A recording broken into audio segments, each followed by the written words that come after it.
Welcome to conversations. मैं आपका host, आपका दोस्त मुक्तदर खान, और आज मैं आपसे जो प्रधानमंत्री नरेंद्र मोदी की जो स्पीच थी 15 अगस्त को लाल किले से, उसके बारे में बात करना चाहता हूँ। But I am not going to talk about the पूरी स्पीच। मैं उसके दो हिस्सों पर स्पेशल अटेंशन पे करना चाहता हूँ, ताकि मुझे वो बहुत ही सरप्राइजिंग और फ्राइटनिंग लगे। मतलब उससे मैं बहुत अ, आप कह सकते हैं कि डर गया हूँ उन उन स्पीचेस से। तो उसके बारे में मैं आपसे बात करूँगा। तो जो ओवरऑल उनकी स्पीच थी, इट वाज बॉयलर प्लेट। जिस तरह वो हर बार कहते हैं कि हम भारत को ये बना देंगे, भारत को वो बना देंगे, आत्मनिर्भर बना देंगे, दुनिया का सबसे अमीर इकोनॉमी बना देंगे। ये तो 2019 से 14 से हम सुनते आए हैं कि भारत 2021 में $5 ट्रिलियन की बन जाएगी, लेकिन ये 2026 है, अभी तक 5 ट्रिलियन का मुश्किल से 4 ट्रिलियन पे पहुंची है भारत की अर्थव्यवस्था। फिर अब कह रहे हैं कि शायद 2030 में बनेगी। लेकिन इस तरह के तकरीरें आपने पहले भी सुने हैं कि हम ये कर देंगे, वो कर देंगे, हम विश्व गुरु बन जाएंगे, हम सब नारियों को आज़ाद कर देंगे, उनको कोटा दे देंगे। A lot of this, we will do this, we will do this. जब मैं बड़ा होऊंगा तो मैं डॉक्टर बन जाऊंगा, जब डॉक्टर बन जाऊंगा तो महल बनाऊंगा, महल बनाने के बाद गाड़ी खरीदूंगा, फिर शादी करूंगा ना। इस तरह की बातें तो हमने प्राइम मिनिस्टर मोदी से बहुत सुने हैं। अब most of the speech was like that. लेकिन इस स्पीच में दो ऐसी चीजें थे जो, देखिए, जो करंट प्रॉब्लम्स हैं इंडिया के, उसको उन्होंने एड्रेस ही नहीं किया। Unemployment, high unemployment among the youth, तकरीबन 20% अनएम्प्लॉयमेंट है। औरतों के, पढ़ी लिखी औरतें, they have no jobs. Women's participation labour force में 25% से कम है। भारत की पूरी तारीख में इतना ज़्यादा पढ़ी लिखी औरतें नहीं थी इंडिपेंडेंस से के बाद से, और इतना अनएम्प्लॉयड नहीं थी। तो there are some serious serious challenges. सिर्फ 90% भारतवासी इनफॉर्मल सेक्टर में, सिर्फ 10% के पास फॉर्मल जॉब्स हैं। जॉब्स ऐसे जहाँ पे उनको छुट्टी पे पैसे मिल सकते हैं, हेल्थ केयर मिल सकती है, रिटायरमेंट मिल सकता है। सिर्फ 10% भारतवासियों के पास ऐसे अच्छे जॉब्स हैं। फॉरेन डायरेक्ट इन्वेस्टमेंट भाग रहा है, फॉरेन प्राइवेट इन्वेस्टमेंट्स भाग रहा है, महंगाई बढ़ते जा रही है, इस तरह की जो क्राइसिस है, डेट बढ़ते जा रहा है। भारत का जीडीपी टू डेट तकरीबन 90% हो गया है। वर्ल्ड बैंक का सबसे बड़ा कर्जदार भारत है। तो ऐसे कई चैलेंजेस है जिस पे कोई जिक्र नहीं किया गया। और क्योंकि प्रेस कॉन्फ्रेंसेस होती नहीं, डिस्कशंस नहीं होते, कोई सवाल पूछने वाला नहीं है, और अब जो सवाल पूछते हैं वो उनको भी साइलेंस कर दिया जाएगा। तो दो इश्यूज पे उन्होंने बात की जिसके बारे में मैं आपसे आज बात करना चाहता हूँ। एक तो जो उन्होंने बात किया, जो इंटेलेक्चुअल नेक्सस के बारे में बात किया, उसके बारे में बात करूंगा। और जो दूसरी बात उन्होंने कही है वो सिविल डिफेंस के बारे में। तो मैं आपको वो दोनों तकरीरें सुना देता हूँ, फिर उसके बाद आप, मेरा जो क्रिटिक है वो मैं आपके सामने प्रेजेंट करता हूँ। तो पहले तो सुनिए आप ये बात। ये दिमागी नक्सल मौके की तलाश में है, हिंसा अराजकता के वो रास्ते खोज रहे हैं, समाज को गलत। मेरे प्यारे देशवासियों, जंगलों में हमें हथियारी नक्सलों का खात्मा बुलाने में, उस संकट से देश को मुक्त कराने में सफलता मिली है। लेकिन हथियारी नक्सल तो गए, लेकिन ये दिमागी नक्सल मौके की तलाश में है, हिंसा अराजकता के वो रास्ते खोज रहे हैं, समाज को गलत राह पर घसीटने के लिए भांति भांति के दांव कर रहे हैं।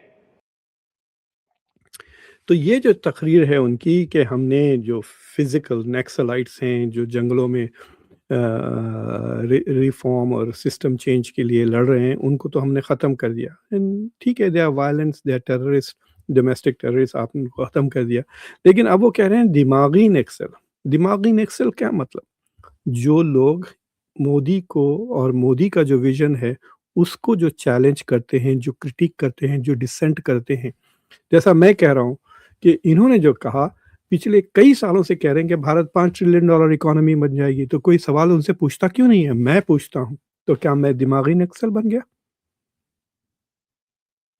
कि जो लोग भारत के जो लोग बेवकूफ़ समझ रहे हैं अपने आप को या जो बेवकूफ़ बनने के लिए तैयार हैं कि भारत दुनिया का बहुत बड़ा पावरफुल मुल्क बन गया है। जब उनको मैं बताऊँगा कि भई आप 2 साल पहले तो चौथी बड़ी इकोनॉमी थे, अब छठी बड़ी इकोनॉमी हो गई। ये कि इसको तरक्की समझते हो आप? विकसित भारत की तरफ जा रहे हो? नहीं। आपका जो रुपया था, वो डॉलर के मुताबिक 83 था थोड़े दिन पहले, अब वो हो गया है 96। अगर मैं ये बात आपको बता दूँ, तो आप सोचने वाले अगर आप हैं, तो आप सोचेंगे क्यों ऐसा हो रहा है? गवर्नमेंट की क्या पॉलिसीज़ हैं जिसकी वजह से भारत 4th से 6th हो गया है और डॉलर पे रुपया 83 से 96 हो गया है? खाली ये इंटरनेशनल इवेंट्स की वजह से है या कुछ डोमेस्टिक कमज़ोरियाँ हैं? क्यों भारत में आज से 15 साल पहले मैन्युफैक्चरिंग की शेयर 17% से ज़्यादा था इकोनॉमी का, अब 13% से कम हो गया है। तकरीबन 4% कम हो गया है मैन्युफैक्चरिंग का, फिर हम अपने आप को विकसित करने लगते हैं।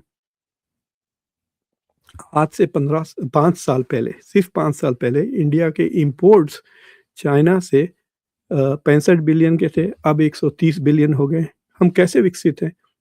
तो ये जो सोचने वाली सवालात है, क्या इनको आप कहते हैं दिमागी नक्सल? क्योंकि वो आपको सोचने पे मजबूर कर देंगे और आपको सामने साफ कर देंगे कि ये सरकार इज़ नॉट डूइंग वेल।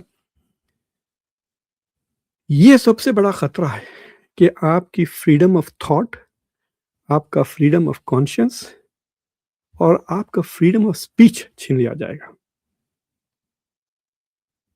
कि सोचिए कि अगर भारत ने दुनिया में कोई जेनोसाइड को कंडेम नहीं किया, उल्टा जेनोसाइड के लिए हथियार बेचा और आपने उसके खिलाफ एक एथिकल वॉइस उठाई कि ये पॉलिसी गलत है, तो क्या आप दिमागी नक्सल हो जाएँगे? क्या आपकी नौकरी चली जाएगी? क्या आपके खिलाफ एफआईआर दर्ज हो जाएगा? क्या आप जेल में चले जाएँगे? तो क्या ये नया भारत चाहते हैं आप लोग? कि फ्रीडम ऑफ कॉन्शियस ना हो, कि आप मॉरल एथिकल बात ही ना करें, चुप रहें? क्योंकि आप तो पढ़ने वाले हो, आपको खबर पता चल गई, लेकिन बाकी के सारे तो खाली गोदी मीडिया देखते हैं, उनको तो कुछ खबर नहीं मिलेगी। तो वो जो बेवकूफ़ी की बातों में आकर वो वोट डालते चले जाएँ। मतलब किसी ने आज तक पूछा नहीं कि भई हम 5 ट्रिलियन क्यों नहीं हुए, 2021 में होने वाले थे। तो दैट इज़ वन थिंग। दूसरा, आपको सोचने की काबिलियत, फ्रीडम ऑफ थॉट कैसा आएगा अगर आपको वो सारे लोग जो आपको चैलेंज करते हैं, वो सोर्सेस ऑफ वो वेबसाइट्स, वो मैगज़ीन्स, वो अखबारात जो सरकार के प्रोपेगेंडा के अलावा कोई दूसरी बात करे, अगर उनको बंद कर दिया गया, तो फिर आप कैसा सोचेंगे? If you are not getting alternative information, how will you think? तो आपकी फ्रीडम ऑफ थॉट खत्म हो जाएगा और फ्रीडम ऑफ स्पीच तो खत्म हो ही जाएगा, बिकॉज़ देन आप जैसा कुछ बोलेंगे, सरकार कहेगी कि ये अर्बन नक्सल है, इनको मार डालो। ऑलरेडी जो भी मोदी को क्रिटिसाइज़ करता है, उसको एंटी नेशनल कह देते हैं।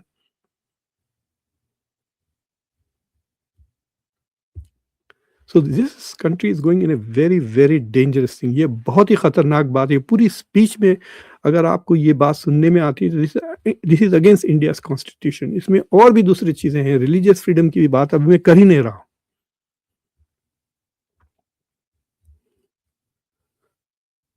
देखिए, इंडिया में बड़ी खुशी से आप डेटा सेंटर्स के लिए मर रहे हैं, फॉरेन इन्वेस्टमेंट्स। यहाँ पर हम डेटा सेंटर्स हमारे पास आ रहे हैं, हम उसके खिलाफ कैंपेन कर रहे हैं, बिकॉज़ उसका एनवायरमेंटल जो कॉन्सिक्वेंसेस है हमको पसंद नहीं है और उसके फाइनेंशियल कॉन्सिक्वेंसेस भी we are not happy with यहाँ डेलावेयर में। लेकिन ये बात कहने के लिए पहले हमको इन्फॉर्मेशन चाहिए, उसके लिए फ्रीडम ऑफ थॉट होना चाहिए कि लोग जो चाहे तकरीरें करें, आर्टिकल्स दें, स्पीचेस लिखें। फिर आप में सोचने की काबिलियत हो और ये ना समझे कि जो भी सरकार कर रहा है वो भगवान है और जो सही है। नहीं, ये तो चोर हैं, पैसे लेकर लॉबीज़ से पॉलिसीज़ बनाते हैं। उसको क्रिटिसाइज़ करें। जाके देखें आप इलेक्टोरल बॉन्ड्स कौन दे रहा है भारत में। कैसा देखोगे अगर कह दें कि जो वेबसाइट आपको इन्फॉर्मेशन दे रही है उसे अगर आप कह दें कि अर्बन नक्सल हैं या दिमागी नक्सल हैं, ये सरकार के खिलाफ इन्फॉर्मेशन दे रहे हैं।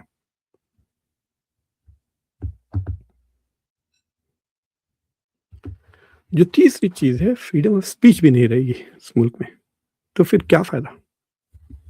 What kind of it will not be a democracy, it will be a country of brainless, thoughtless, conscienceless robots, ये बन जाएँगे आप।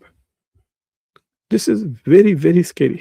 ये जो फ्रीडम ऑफ स्पीच और फ्रीडम ऑफ कॉन्शियसनेस के खिलाफ जो कैंपेन आ रही है, वो बहुत खतरनाक है। उसके मैं 2 छोटे से मिसाल दूँगा, उसके बाद आप लोग समझ जाएँगे कि मैं क्या कह रहा हूँ। फॉर एग्ज़ाम्पल, ये कोई विजय या विनय नाम के प्रोफ़ेसर थे जामिया में, उन्होंने एक सवाल पूछा बस, atrocities against Muslim. Jamia professor suspended over this question. उन्होंने सवाल एग्ज़ाम में पूछा कि मुसलमानों पे किस किस्म का अत्याचार हो रहा है भारत में, लिखें। तो अगर आप स्टूडेंट हैं और आप समझते हैं कि नहीं हुआ, तो आप कह दें कि there is no violence, there is no atrocities against Indian Muslims, this is all propaganda, आप एग्ज़ाम में लिख दें और आप सबूत पेश कर दें, व्हाट इज़ योर एविडेंस? या आप समझते हैं कि नहीं, विजिलेंटे उनको मार रहे हैं, ये देखिए रिपोर्ट्स हैं, ये है, फुटनोट्स हैं वगैरह। बट क्या हुआ भारत में? उस प्रोफ़ेसर को सस्पेंड कर दिया गया फॉर मेकिंग द क्वेश्चन। ये है, this is how you kill freedom of thought. आप सोचिए आप कि कौन-सी प्रोफ़ेसर में हिम्मत होगी कि माइनॉरिटीज़ के बारे में कोई भी एग्ज़ाम ले या क्लास ले या पढ़ाए भी, समझे? आजकल मुझसे जब लोग पूछते हैं कि sir what is your opinion about Gaza, मेरी क्लास के अंदर, is there a genocide in Gaza और नॉट? तो मैं जो मिडल ईस्टर्न पॉलिटिक्स पढ़ाता हूँ पीएचडी लेवल पे इन अमेरिका के टॉप यूनिवर्सिटीज़ में, मेरा जवाब ये होता है, oh what is Gaza? What is Gaza? जैसा कि मैंने कभी लफ्ज़ सुना ही नहीं, क्योंकि उस मुद्दे पर अमेरिका में अब फ्रीडम ऑफ थॉट खत्म हो गया है। अगर मैं सच बता दूँ, तो शायद मेरी नौकरी चले जाए। But I am also making a point. तो लोग हँसना शुरू कर देते हैं, doctor Khan how can you say not about Gaza? I just saw your YouTube show on Gaza. You have done so many shows, I saw your articles in the newspapers. तो मैं कहता हूँ भाई, क्लास में जवाब देने की मेरे पास आज़ादी नहीं है। तो वो समझ जाते हैं कि there is no freedom of thought in this university on this issue. तो मैं कहता हूँ आप गूगल कर लें गाज़ा को जाकर। बट एक वक़्त ऐसा भी आ सकता है कि ये सारी चीज़ें नहीं मिलेंगी। जैसा कि आप चाइना में जाएँ, आपको गूगल नहीं मिलेगा। तो सोचिए, आपको हकीकत का कभी इल्म होगा ही नहीं, गलतफ़हमी में रहेंगे। इमेजिन कि इंडिया में वो सारे वेबसाइट्स छुपा दें कि दुनिया में कैसे अमीर मुल्क है, और बस यही इन्फॉर्मेशन दें कि India is the richest country in the world. कोई प्रोफ़ेसर कोई दूसरी बात बोले, उसको नौकरी से निकाल दें। कोई प्रोफ़ेसर किताब लिख दे, उसके ऊपर एफआईआर कर दे। तो आप you will believe that you are the richest country in the world when you are not even in the top 100 GDP per capita अगर ले आप। ह्यूमन डेवलपमेंट में भारत का रैंक 130 है। भारत से 120 से ज़्यादा मुल्क मोर डेवलप्ड है। लेकिन अगर आप में सोचने की, freedom of speech, freedom of, ये सब खत्म कर दें कि जो भी सरकार से हटकर कोई दूसरी बात कहता है, उसको आप डिक्लेयर कर देंगे कि ये दिमागी नक्सल है, और उसको हम ढूँढ-ढूँढ के आइडेंटिफ़ाई करने की डिमांड की है मोदी जी ने, लिस्टें बना-बना कर। That is the destruction of the country. Collapse हो जाते हैं। दुनिया में जहाँ पे फ्रीडम ऑफ थॉट नहीं है, वहाँ पे रिसर्च और वगैरह नहीं होता। एक एग्ज़ाम्पल दे देता हूँ, फिर I will move on from this issue. ये प्रोफ़ेसर महमूदाबाद खान हैं, इनके बारे में मैंने एक शो भी किया था। इन्होंने एक ट्वीट दिया बस कि ऑपरेशन सिंदूर में वो कर्नल कुरैशी नाम की फीमेल मुस्लिम वुमेन और 2 मुस्लिम, एक मुस्लिम और एक हिंदू वुमेन ने शायद प्रेस कॉन्फ्रेंस की, तो उसने कहा कि भई ये खाली दिखावे के लिए करना नहीं है, it should be in reality also. बस इतना कहा, उसको अरेस्ट करके बंद कर दिया। 2 हफ्ते के बाद बेचारे को बेल मिली, या पता नहीं कितने दिनों के बाद, बट ही वाज़ अरेस्टेड। सोचिए, आप फ़ेसबुक पे एक पोस्ट लगाते हैं जिसके बेसिस पे आपको अरेस्ट कर लिया जाता है। ये तो अभी, ये 2 साल पुरानी बात है भई, अभी तो डिमांड नहीं हुआ था कि लेट अस गो आफ्टर दिमागी नक्सल। अब क्या होगा? डू यू थिंक इस बेचारे के में कोई हिम्मत है कुछ बात बोलने की? क्या पढ़ाएगा वो क्लास में? सोचिए आप। यूएई में मेरे स्टूडेंट्स पढ़ाते हैं यूनिवर्सिटीज में, उनमें हिम्मत नहीं है कि अरब स्प्रिंग की बात करें। आप politics of the middle east पढ़ा रहे हैं कोर्स, और जो इतना बड़ा मुद्दा था डेली टीवी पे चल रहा है। अगर आप फॉरेन टीवी देख रहे हो या इवन अल जजीरा देख रहे हो वहां बैठकर, यू कैन सी कि भाई प्रोटेस्ट चल रहे हैं इजिप्ट में, ट्यूनीशिया में, और आप क्लास में नहीं पढ़ा सकते क्योंकि आप डरे हुए हो कि आपको अरेस्ट करके बंद कर दिया जाएगा। फिर क्या पढ़ाते हो? What do you teach? What will your students learn?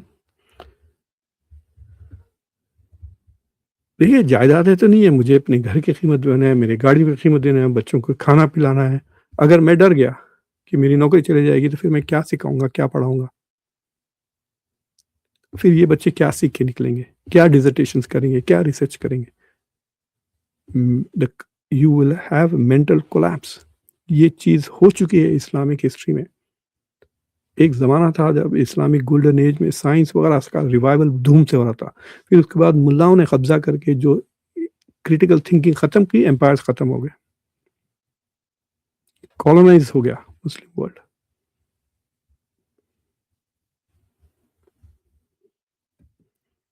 जो दूसरी स्पीच है, सुनिए आप। आधुनिक चुनौतियों को पार करने वाला हम बनाने वाले हैं। मेरे प्यारे देशवासियों, फैक्ट्रियां तोड़ी जा रही है। हमने मिशन सुदर्शन चक्र की पिछले सालों घोषणा की थी, बहुत तेजी से उस पर काम चल रहा है। आज डिफेंस एक्सपोर्ट हमारा करीब 50 गुना बढ़ा है।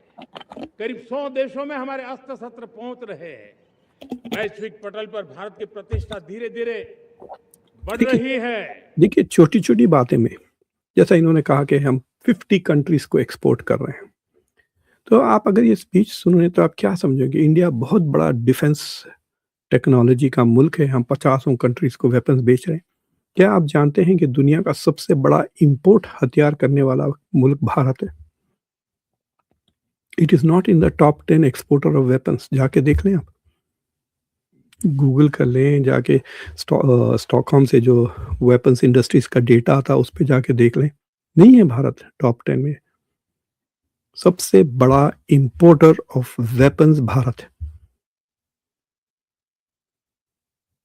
उसके बाद सऊदी अरेबिया है, यूक्रेन से भी ज्यादा जो जंग लड़ रहा है पिछले 5 साल में, बिगेस्ट। अभी भी देखिए आप, जेट इंजन नहीं बन सके, जाके रफाले खरीद रहे हैं दोबारा, इधर से उधर भाग रहे हैं। SU-57 लें या F-35 लें या रफाले लें, रफाले 4.5 है जी, कब आएंगे जी इंजन? ये तो हकीकत है ना, that is the reality. But ये आके अजीब सी बातें कर रहे हैं, हम ये कर देंगे, वो कर रहे हैं, 50 मुल्क हमसे ले रहे हैं। कौन है 50 मुल्क, बताएं मुझे, और क्या खरीद रहे हैं? See that is the point, he does not want. अगर जो ये कहेगा, जो मैं आज आपके सामने रख रहा हूं कि India is the biggest importer of weapons in the world, वो आत्मनिर्भर कैसा हो सकता है? ये दिमागी नक्सल हो गए, ताकि इनको झुटला ना सके और हकीकत छुपा दे। वो हर बंदे को, वो हर न्यूज़पेपर, वो हर वेबसाइट, वो हर टीवी चैनल को ख़त्म कर देंगे। इमेजिन कि हम जैसा डोनाल्ड ट्रंप को फैक्ट चेक करते हैं ना, अगर मोदी की इस स्पीच की ज़रूरत है कोई मेन स्ट्रीम मीडिया में कि फैक्ट चेक कर रहे हैं मोदी को, कि वो स्पीच दे रहे हैं कि we sell weapons to 50 countries, और नीचे एक लाइन आ जाए, we are the biggest importer of weapons, और ये कह रहे हैं वी आर आत्मनिर्भर इन वेपन्स। नहीं है आप। That is the point I am trying to make, कि ये सब खत्म हो जाएगा जब आप you go against people who are critical, dissidents who are not buying the official narrative. और ये सुनिए, जो सिविल डिफेंस की बात कर रहे हैं, बदलते हुए समय में अस्त्र शस्त्र की तरफ काम करना है, सैन्य बलों का सामर्थ्य बढ़ाना है, लेकिन साथ साथ नागरिकों को भी तैयार करना होगा। पिछली शताब्दी के युद्धों के अनुरूप जो सिविल डिफेंस की व्यवस्थाएं हमारे देश में विकसित हुई है, वो कालबाह्य हो चुकी है। और इसलिए मैं आज लाल किले से घोषणा कर रहा हूं कि हम आने वाले दिनों में सिविल डिफेंस का एक वाइब्रेंट नेटवर्क खड़ा करेंगे, आधुनिक व्यवस्थाओं से उनको परिचित कराएंगे, आधुनिक संकटों से नागरिकों को रक्षा करने की क्या व्यवस्था हो सकती है, एक बहुत बड़ा वॉलेंटरी फोर्स सिविल डिफेंस का आधुनिक आधुनिक चुनौतियों को पार करने वाला हम बनाने वाले हैं। तो किससे जंग लड़ने वाले हैं भारत को? पाकिस्तान से डर है? क्या आपको डर है कि पाकिस्तान का इतना भयानक भारत पे हमला होगा कि इंडिया की मिलिट्री, इंडिया की एयरफोर्स, इंडिया की नेवी कोलैप्स हो जाएगी और फिर सिविल डिफेंस की जरूरत पड़ेगी? वो उस बीच में कहते हैं दुश्मन बाहर भी नहीं अंदर भी है, तो किसकी तरफ इशारा कर रहे हैं ये? सिविल डिफेंस, बहुत बड़ी civil defence with modern equipment, training, it is an amazing thing. और मैं सुन रहा हूँ बाद लोगों ने काफ़ी इसको क्रिटिसाइज़ भी किया है, इसको गेस्टापो से कंपेयर किया है, ये सिविल डिफेंस। मैं आपको 2-3 चीज़ें बताता हूँ, उसके बाद आप लोग खुद समझ जाइए। तो एक तो ये देखिए आप, ये सेनाएँ हैं ऑलरेडी भारत में, जो रोड पर लोगों को मारते हैं, जो वायलेंट करते हैं, पुलिस के साथ, पुलिस इनके ऊपर कभी एक्शन नहीं लेती, बस मतलब रोक दिया, इसको मार, उसको मार। तो ये देखिए बजरंग दल है, हिंदू सेना है, हिंदू रक्षा दल है, श्री राम सेना है, हिंदू युवा वाहिनी है, हिंदू जागरण मार्च है, धर्म जागरण मार्च है, विश्व हिंदू परिषद, दुर्गा वाहिनी, ये इतने सारे ऑर्गेनाइजेशंस हैं, मिलिटेंट्स हैं। अभी आरएसएस भी देखिए हथियार की ट्रेनिंग करता है। ठीक है, ये तो मैं सिर्फ ऐसी लिस्ट बना दिया थोड़ी सी आपको, to give you an idea. अब क्या ये ऑफिशियल हो जाएंगे सिविल डिफेंस फोर्सेस, ये सारे ऑर्गेनाइजेशंस? क्या इसमें मुस्लिम्स होंगे सिविल डिफेंस फोर्सेस में? क्या सिख्स होंगे? क्या क्रिश्चियंस होंगे? क्या दलित्स होंगे?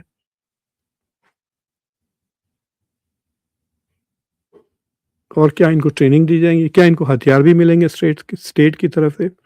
मणिपुर में एक अजीब सा वाकया हुआ जिसमें मैथी जो ग्रुप है वो पुलिस स्टेशन में घुस के हथियार लेकर जाके लड़ने लगे, सिविलियंस के हाथों में बड़े बड़े हथियार आ गए। तो क्या ये हथियार लेके फिरेंगे? लाखों की तादाद में मिलिशियाज हो जाएंगे, डोमेस्टिक मिलिशियाज। देखिए, ऑलरेडी मुसलमानों का इतना बुरा हाल हो गया है भारत में कि अब ये अपने आप पे ही पलट रहे हैं। जिस तरह से गैर यूनिफॉर्म, नॉन यूनिफॉर्म लोगों ने कॉकरोच स्टूडेंट प्रोटेस्ट पर लाठी चार्ज में हिस्सा लिया, लोगों ने मारम पीटी की है, वहां पर सड़कों पर कॉकरोचेस को मार रहे हैं रैंडम लोग। वीडियोस देखिए आप जाकर एक्स पर, पुलिस खड़े रह के देख रही, कुछ नहीं कर रही। अब तो इनको लाइसेंस मिल जाएगा, प्रधानमंत्री कर रहे हैं, हम भारत की रक्षा कर रहे हैं। ये क्या जाके जंग थोड़ी लड़ेंगे? ये सारे जो दल है ये कोई बॉर्डर पे नजर आते हैं आपके चाइना के खिलाफ? जाए लड़े अरुणाचल प्रदेश में, चाइनीज घुस गए थे, गलवान में घुस रहे थे, वहां जा लड़े, या पाकिस्तान से जाके लड़े बॉर्डर पे? नहीं, ये बस डोमेस्टिक अनाम लोगों को मारेंगे पुलिस की मदद से। The country will become chaotic. इनका ये बेसिकली इस्तेमाल किया जाएगा ये गैंग्स का अगेंस्ट क्रिटिसिज्म। ये दूसरी काउ विजिलेंटे ग्रुप्स, ये तो लोगों को जो है तो सड़क पर मार डालते हैं, even if they are carrying a cow. ये कौन इनको ऑथराइज कौन कर रहा है वायलेंस का?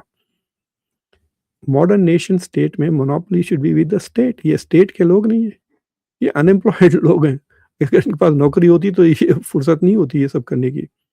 गौ रक्षा दल, अखिल भारतीय गौ सेवा समिति, team Sonu Hindu Palwal, live for, इस तरह के कई ऑर्गेनाइजेशंस का ये सब अब हथियार लेकर फिरेंगे भारत में। नेशनल सिक्योरिटी के तहत इनको इजाज़त मिल जाएगी। वायलेंस इतना हो जाएगा स्टेट में, पहले तो आपकी पुलिस वैसे ही इनकॉम्पिटेंट है, क्या ये रोक सकेगी इसको? और ये definitely will target some communities. क्यों रेडिकलाइज कर रहे हो पॉपुलेशन को? It is so dangerous. मैं आपको एक खतरनाक लिस्ट देना चाहता हूँ। तो ये होने वाला है भारत में, स्पेशली ये सब चीज़ों के बाद, कि आप यूनिवर्सिटी में एक सेमिनार रखें, ये गुंडे आएंगे, मारेंगे आपको, जला देंगे यूनिवर्सिटीज़ को, प्रोफेसर्स को मार देंगे, उनको लिंच कर देंगे क्योंकि they are doing anti national. अगर आप भारत की इकोनॉमी पे सीरियस सेमिनार करें and start talking about asking कि गवर्नमेंट की पॉलिसीज़ की वजह से मैन्युफैक्चरिंग अभी तक क्यों नहीं है भारत में? Why is it less than 13% of the GDP? Bharat अगर आत्मनिर्भर हो गया तो $130 बिलियन फ्रॉम चाइना क्यों इंपोर्ट करें? डबल क्यों हो गया चाइना से इंपोर्ट्स पिछले 5 साल में? सोचिए आप ये सेमिनार करें और इससे साफ ज़ाहिर हो रहा है कि मोदी की सरकार is incompetent when it comes to economic management. Bharat is not आत्मनिर्भर, इट इज़ डिपेंडेंट। हथियार में सबसे बड़ा इंपोर्टर भारत है। फिर कहे कि आत्मनिर्भरता, तो उसको आप जाके मार देंगे। ये गुंडे से this is against our national security, हम एक्सपोज़ कर रहे हैं मुल्क की वीकनेसेस, इस तरह की चीज़ें। तो ये जो जो लिस्ट आपके सामने नज़र आ रही है, बहुत ही खतरनाक चीज़ें हैं। ये मैंने पैटर्न्स देखा है इसमें से, भारत में भी आप देख सकते हैं। Some of them are already happening in India. Restrictions of freedom of speech, ये तो आपको मैंने 2 मिसाल अभी दे दी। Restrictions on freedom of conscience, decline of academic freedom, political interference in universities, ये तो आ ही गया है। Censorship of teaching and curriculum, removal and suspension of professor, ये अमेरिका में भी आ रहा है बट ओनली ऑन वन मुद्दा, इसराइल को लेकर। डिनायल कैंसिलेशन वीजाज, ये भी हो चुका है भारत में। सेंसरशिप रिसर्च फंडिंग, इंस्टीट्यूशंस के लिए censorship of research funding, politicisation of research institutions, funding tied to ideological conformity, ये सारी चीज़ें। सोसाइटी में distortion of history and scientific knowledge. आजकल जब मैं भारत जाता हूँ ना, मैं ऐसी कैजुअली जब लोगों से मिलता हूँ, मैं उनसे एहतियातन पूछ लेता हूँ कि जो अहमदाबाद में वर्ल्ड कप का फाइनल हुआ था ऑस्ट्रेलिया और इंडिया के बीच में, कौन जीता? तो लोग मुझे कहते हैं ऑस्ट्रेलिया जीत गया, ट्रेविस हेड ने ज़बरदस्त सेंचुरी मारी, हालाँकि शामी ने बहुत शानदार बॉलिंग की। एज़ अ टेस्ट कहता हूँ, क्योंकि एक दिन मुझे ऐसा लगता है कि लोग कहेंगे कि इंडिया जीत गया, क्योंकि उनको मालूम नहीं होगा व्हाट इज़ द ट्रुथ। जंगों के बारे में इन द पास्ट तो ये तो शुरू ही हो चुका है कि अब के पानीपत की कौन कौन जीता। इस तरह से they will start changing history and telling lies. आपको अपनी तारीख से, अपनी सोसाइटी से अलग, you will be living in A artificial bubble जो क्रिएट हो जाएगा इन दिस इडियोलॉजिकल प्रोपेगेंडा। कई चीज़ें, इरोजन ऑफ पब्लिक ट्रस्ट। और जब बाहर जाएंगे आप, you will look very foolish, because आप ऐसे ऐसे बातें करेंगे कि आपको कुछ मालूम ही नहीं होगा। दुनिया बोलेगी क्या पागलों के साथ बात कर रहे हो, don't you have Wikipedia in your country? So this is coming. ये अभी शुरू नहीं हुआ बट अभी ये शुरू होगा। देखना 2029 इलेक्शन की तैयारी है ये। जो भी विल बी आस्किंग फॉर, जो भी क्रिटिकल चीज़ें करा जा सके, जंतर मंतर है, उनको इमीडिएटली कह देंगे कि ये अर्बन नक्सल हैं, ये इंटेलेक्चुअल नक्सल है, और उनके ऊपर ये जो मिलिशियाज जो पैदा होने वाले हैं, ये सिविल डिफेंस, वो इन पे भारी हो जाएंगी। फिर पुलिस देर से आएगी, फिर पुलिस प्रिटेंड करेगी अरेस्ट करना। You are going to see a huge nightmare. I hope कि मैं जो जो कुछ मैं आज कह रहा हूँ, आई होप कि I am wrong. I really really wish के बिल्कुल गलत है, कि तारीख मुझे गलत साबित कर दे। हर बार एक एक लफ्ज़ मेरा आज का, I hope and I pray, मेरी दुआ है कि ये गलत हो, बट मेरा दिल नहीं मानता। ये this is not the first time. इस तरह के बयानात हमने हिटलर से भी सुने थे, और फिर उसके बाद यहूदियों का जेनोसाइड हुआ था। इस तरह के बयानात हम हर जगह देख रहे हैं, और वहाँ पे यही वायलेंस होता। अभी हमने देखा ईरान में जो प्रोटेस्टर्स थे उनका क्या हाल हुआ।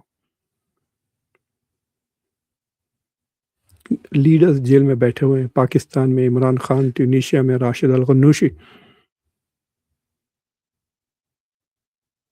क्योंकि उनकी क्रिटिसिज्म ऑफ द गवर्नमेंट सरकार बर्दाश्त नहीं कर सकी, और उसमें काबिलियत नहीं है जवाब देने। मोदी तो रिपोर्टर्स को भी जवाब नहीं दे सकते हैं, भाग जाते हैं स्टेज पर से, वो भी मामूली से लोकल रिपोर्टर्स को। He can't think on the spot and answer the question. Teleprompter चाहिए, लिखा हुआ चाहिए स्पीच। तो सोचिए, अगर आज़ादी अलाउ कर दिए मीडिया को, प्रोफेसर्स को वगैरह को, तो क्या हाल हो जाएगा मुल्क का। सब विश्व गुरु बन जाएंगे। लेकिन जब विश्व गुरु बनती है पॉपुलेशन, तो लीडर भी तो वैसी चाहिए। वहाँ खड़े रह के जवाब दें। You have to know your stuff. Anyway, तो ये 2 मुद्दे मुझे नरेंद्र मोदी की स्पीच से बहुत खतरनाक लगे और मैं आप लोगों से शेयर करना चाह रहा था। Thank you for watching conversations. अगर आपने चैनल को अभी तक सब्सक्राइब नहीं किया है तो सब्सक्राइब करें, वीडियो को लाइक करें, बेल आइकॉन ज़रूर दबाएं और इस चैनल को सपोर्ट भी ज़रूर करें। जाके मेंबर बनिए। आप देख सकते हैं मेंबर बनने के लिए चैनल पे ज्वाइन बटन दबाएं, then you can become a member. Anyway, thank you for watching. Until next time, मैं आपका होस्ट, आपका दोस्त मुख्तदर खान। Take care.